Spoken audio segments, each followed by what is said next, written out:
Resiko telat bayar dan gagal bayar di aplikasi pinjaman online Bantu Saku di tahun 2024. Nah, kira-kira kapan sih DC lapangan Bantu Saku bakal datang mengunjungi kita ke rumah untuk melakukan penagihan? Yuk kita akan bahas di video kali ini. Oke, Assalamualaikum warahmatullahi wabarakatuh. Video kali ini kita akan membahas terkait masalah Bantu Saku. Ya, di Bantu Saku ini ada berbagai macam dan ada juga berbagai aspek ya teman-teman. Jadi kita harus tahu dulu, Bantu Saku merupakan aplikasi pinjol legal, di mana aplikasi pinjol legal itu tentu saja akan mengikuti segala aturan dan peraturan di OJK.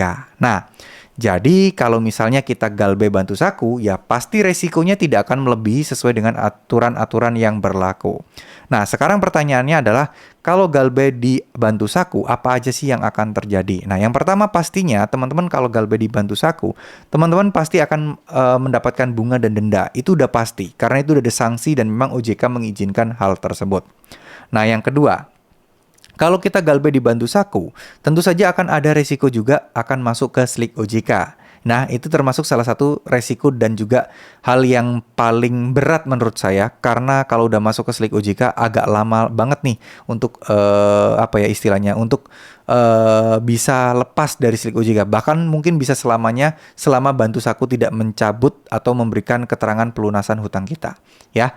Nah, yang paling banget teman-teman takutkan nih masalah DC lapangan. Sebenarnya aplikasi pinjol Bantu Saku punya DC lapangan nggak sih? Atau mereka aplikasi Bantu Saku ini ada DC lapangan yang bakal datang menagih ke rumah nggak sih? Nah, jawabannya menurut saya sampai detik ini, sampai video ini dibuat, masih belum ada DC lapangannya. Artinya mereka belum punya, dan insya Allah teman-teman juga aman dari didatengin oleh si DC-nya. Ingat ya, bedakan antara DC lapangan dengan orang yang mengantarkan atau kurir untuk surat penagihan ataupun surat peringatan. Karena beda, mereka itu tidak berlisensi sebagai DC, dan bahkan kalau kalian minta identitas dan kalian meminta untuk apa istilahnya slik OJK gitu ya, slik OJK, sertifikasi sebagai seorang DC, mereka tidak akan punya. Ya, jadi kalau kayak gitu mah mereka bukan DC ya, cuman orang yang sekedar mengantarkan surat penagihan dan surat peringatan aja. Ya, mungkin reminder lah dari surat-surat itu, ibaratnya kayak kurir dan tim penagihan gitu.